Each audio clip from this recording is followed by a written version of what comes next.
Caramel Cake, and it's super simple to do. You just need a yellow boxed cake mix. This has all the dry ingredients that you could possibly want in it, from the sugar to the flour. And then to this, you are going to add a couple things. Now, the box instructions, of course, they always add water, so a cup of water is going to go in here. Normally, it's 1.25 cups, but instead of an additional 1/4 cup of water, I am adding a 1/4 cup of dark rum.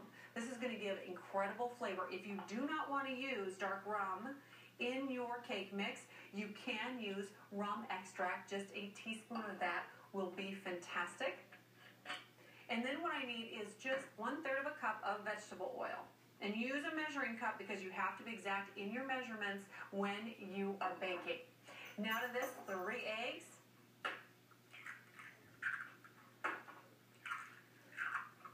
I have to say, baking is my absolute specialty. My grandma did it. I cannot wait to show you. Someday I'm going to show you the binder of all the pretty pictures in her cake decorating book.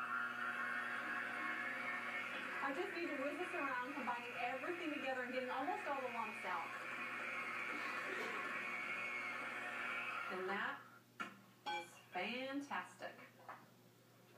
Okay, now 3 8-inch rounds are what I'm going to bake up here. But first I need to just spray them with some non-stick butter flavor cooking spray. And then evenly distribute the batter.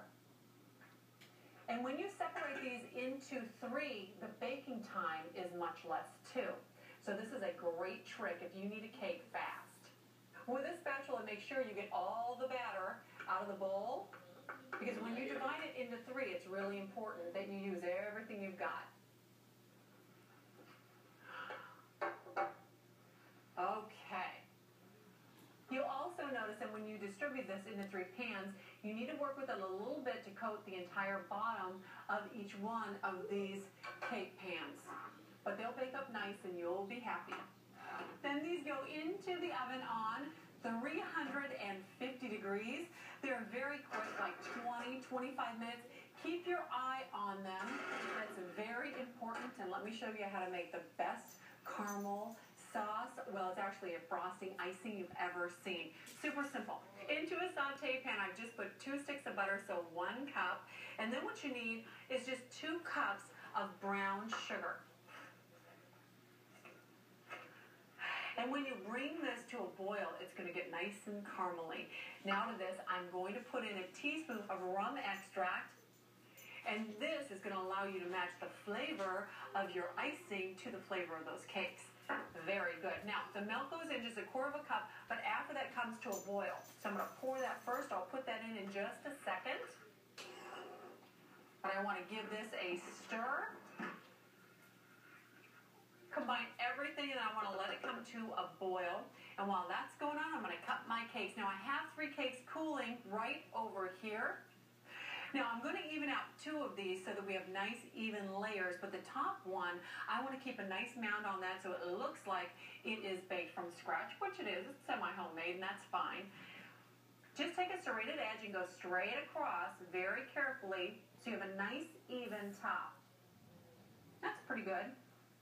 Now, this has already come to a boil. It is just that fast. So I want to put in my 1/2 cup of milk and then give it a stir. And you're going to let this boil for another 2 minutes and then remove it. And you're going to have the richest, most wonderful base for your frosting powdered sugar. And it's done that fast. Now, let's just even out our other cake real quickly. Going straight across to make a nice straight edge. There we go. Now I'm going to take this, look, and flip it right upside down. Okay, here is what I've done. I've already made a batch of my wonderful glaze, and to make this a frosting, I'm just going to add powdered sugar. This is about 4 cups in this box, and you need to make sure that glaze comes down to room temperature so you can work with it.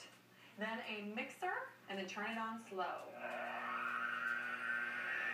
And you can see this already coming to life as frosting.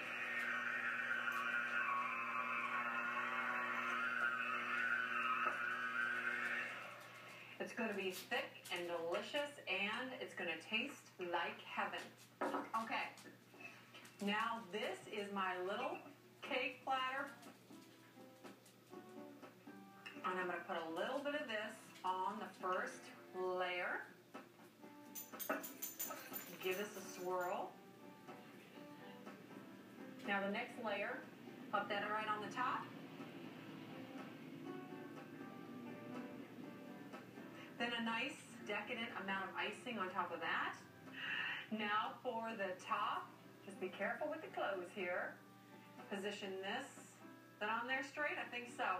Now I am just going to do the top of this. I am not going to frost the sides, and you're going to barely have to move this around to get a beautiful iced top. Easy, quick, delicious, semi-homemade. And it tastes